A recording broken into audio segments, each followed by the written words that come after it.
Hello there and welcome to the Visa Nerd. My name is Anne. I'm the creator of this platform, so I guess you can call me Anne the Visa Nerd. Through this channel, I'll be sharing content about travel, visa, and immigration related topics. So if you're curious or you find that interesting, be sure to subscribe and turn on the notification bell just so that you don't miss out on any information that I have coming your way. So, as already mentioned in my last video, I did an IELTS test last week on Tuesday.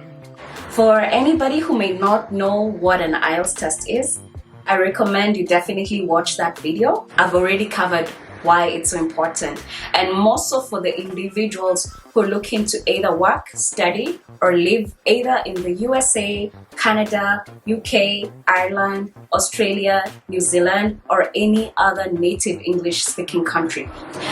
But what I didn't cover is my personal experience, how I found that test to be personally for me. And that's what I'm gonna do on this video. And more so, guys, I'm gonna share my results. Yes, guys, I'm gonna share my results here on. I'm gonna get vulnerable with you. Be kind to a girl, but yes, I will share my results for this IELTS test.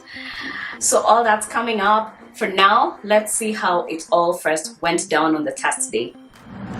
Hey guys, how you doing? How's your day? I've had a long day today, I will not lie. Guess where I'm at? You can see I'm filming from the car, and that's because today, on the 22nd of September, it's now 3 p.m. I'm fresh out of doing an IELTS general exam, an English exam, computer-based at the British Council of Nairobi in Kenya. Guys, it's been a long-awaited day. This pandemic has just changed everything. And I'd initially wanted to take this video just because I would want to walk through this journey. Whether you're looking to immigrate or to get a student visa, this is one of the requirements usually for majority of the countries that you would want to go to, whether it's in the States, in Australia, it's UK or Canada. Some of these countries have a mandatory requirement that you have to do the IELTS exam. And I just felt like I usually take this test just to walk through the journey and really feel like the whole process and go through it myself just to see how to better advise students or future immigrants. So today I booked my test. Actually, initially I booked it for the 4th of April, and it just kept getting cancelled. They even at some point asked, do you want a refund? And I was like, no, I'll just wait. I'll wait it out up until when I'm able to do the test. And I was one of the first people. Actually, today we were just 7 students, guys. 7 students out of the whole center doing these IELTS exams. And I just want to share how it went for me. I wanted to especially capture footage in the morning prior to, but I didn't want to run late, and I just decided, no, I'll just catch up with you guys after, and I'll share raw experience. I wanted to share the experience fresh as it's just happened. There's so many things that have changed, and now it's slowly but surely starting to normalize, I guess, and we're gonna see a lot of changes happening in the next couple of weeks to months. And the first thing that was really notable from this whole experience for today is that, first of all, I'd initially booked a paper-based IELTS general test exam. Of course, due to the pandemic, I couldn't get like a paper-based exam at this point in time because they're still not doing that. I decided, let me shift it to a computer-based. So completely paperless, and they could just admit a few candidates. We were 7 today, and on rotation basis, so 4 in the morning and 3 in the afternoon. So for my case, we started the IELTS English listening test. Okay, the first lot in the morning was a written test, and by written I mean first it was listening, then reading, then writing. Listening test, it started around 9 a.m.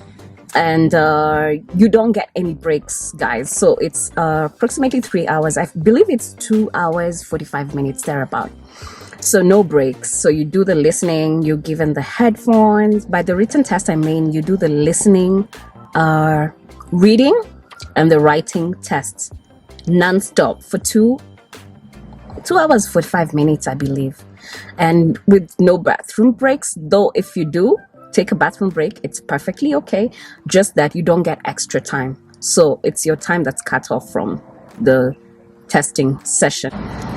What was most notable for this day was or even just before this whole test, they told us what you need to carry. Oh, I might even just show you. Is this, like, you can see I have my identification and my pens, sharpener, and eraser. They didn't even say sharpener, but I still brought it. And it has to be in a clear bag. If at all you have to put it in a bag or just handheld yourself. So this was the only thing, guys, that I was allowed to bring into the testing room. All other belongings, everything, including no watches, no phones, absolutely no belongings are allowed in the room. So what you do is you lock up your belongings and go with the key. So I also had my key in this pack. You have to come with your ID. You have to bring your pen, paper. They're actually not giving any stationery whatsoever. Come with your own pen, pencil, eraser, sharpener. We were also told to arrive by 8 a.m., though the test basically starts at 9 in the morning. You arrive at 8 and there's registration process. There's also screening for COVID. So they take your temperatures. They don't even hold your ID while you're doing the registration. There's sanitizers basically at all points, and I mean all points, at the entry, upon registration, and basically all the counter points. You have to sanitize, and they ensure that you do. Even when you're signing, prior to signing anything like your attendance, even after your attendance, you have to sign. They had indeed taken the right preventative procedures. You also mandatorily have to come with a mask, okay, guys? And it's also optional for you to come with your gloves. I was scheduled for the morning session to do the written test. And by written, I mean it was a listening, reading, and writing test. It's 2 hours 45 minutes, guys, and with no breaks. You can, however, take time to go to the bathroom, but that time is taken off of the testing time, so you'd rather just not, you'd rather just ensure that you do your business earlier, because you need every single minute of that test.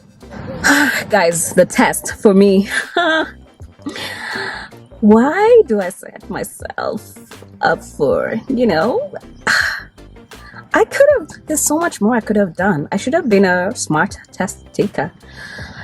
Guys, okay, so the listening, first of all, and it being a computer-based listening test, at first, I didn't actually realize that you can't see all the questions unless you scroll down.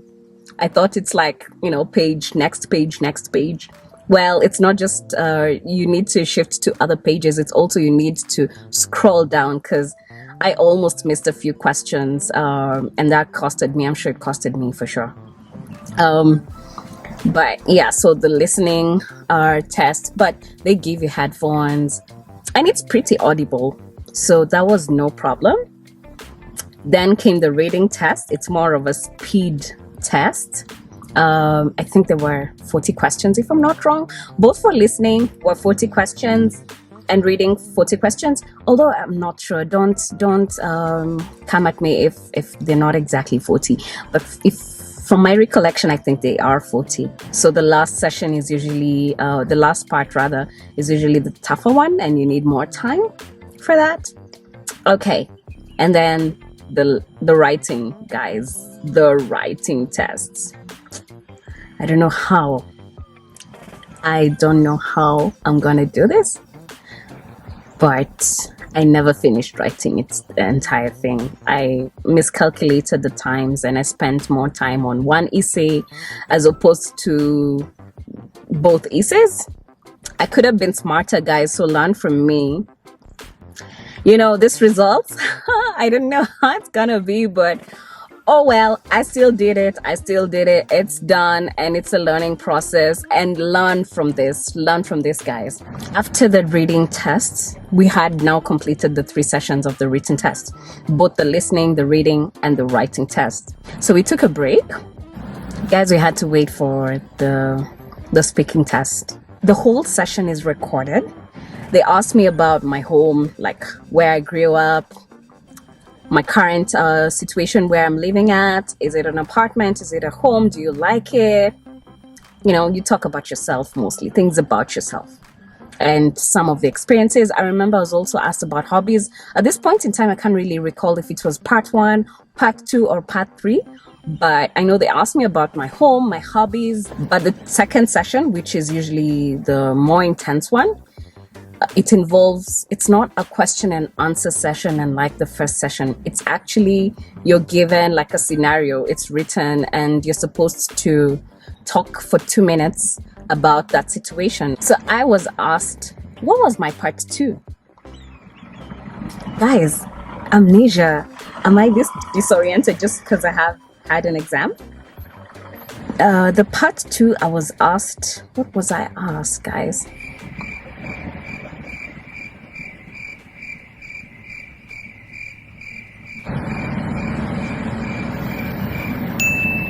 Guys, the second part of the speaking test was about gadgets and internet and apps. So the question was more like, what programs or apps do you utilize either from your computer or your phone? And things about it, like which app is this? How do you use it? Just things about apps. Actually, the second part and the third part are usually related. Only that the second part is you talking nonstop for 2 minutes. So I talked about the gadgets. For me, it was which app. It was my fitness app, my fitness pal. How do you use it for working, for exercising? It has a pedometer and it tracks your steps, and you get to see how much steps you've covered. Is it important? They asked, is it important? I think was the third part. Like, anyway, I was just asked about internet. I was asked about apps and, importance of internet. I was even at the third session asked whether it's okay to let children, is it okay for parents to regulate how much time children spend on apps? So yeah, there was that. And I remember they also asked at some point, is the internet important? They asked negative aspects of internet and our dependency on it. I remember they even asked something about addiction, or maybe it's because I said that you tend to get addicted to internet and the related things like social media, like apps and gadgets, and all those things. So overall, I think the speaking session didn't go badly. Sorry guys for the noise. I don't think it went badly. I just feel like I could have been better prepared while doing the written test. I don't know if I'm so optimistic with that one, but guys, it's a learning process. I just will tell you how it goes. We've been told that we're gonna get our results in 5 days. So I'm gonna share that with you. Maybe, probably, but that's it, guys. It's finally done. I would want to encourage you guys just do it. Try and get these resources and practice prior to.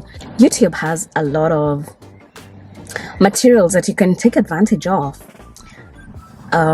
There's also online classes that you can attend, or there's even sessions from the British Council. Or take advantage of these resources, guys, and just plan, prepare, practice.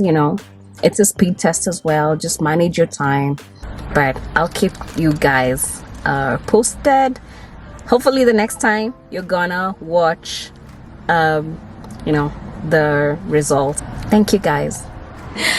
Yes, guys, so that's how it went down. So I guess let's just get straight into what really brought us here. My test results. Yes, I have them. I'm gonna share them with you here. And I'm just gonna read them out to you. And it's usually a band score of between 0 and 9. So 9 being the highest, okay? So for the listening test particularly, I got an 8. For the reading, I got an 8 as well. For the writing test, I got a 7.5. I knew it. I knew it would come biting back. I knew it, I already shared my experience. I didn't finish it. But anyway, so for the speaking specifically, I got an 8.5. So that was my highest grade for the speaking. And my overall score, guys, was 8 out of 9. Yay! Not bad, right? Not bad? Yeah. I mean, I'll take that. And I'm happy with that. So there it is. I want to know your experiences. How has it been for you? Have you sat for the IELTS exam? And which one did you prefer between the listening, the reading, the writing, or the speaking? Comment down below and let me know. Also, please do like this video, give it a thumbs up, and be sure to subscribe. Thanks guys. Subscribe!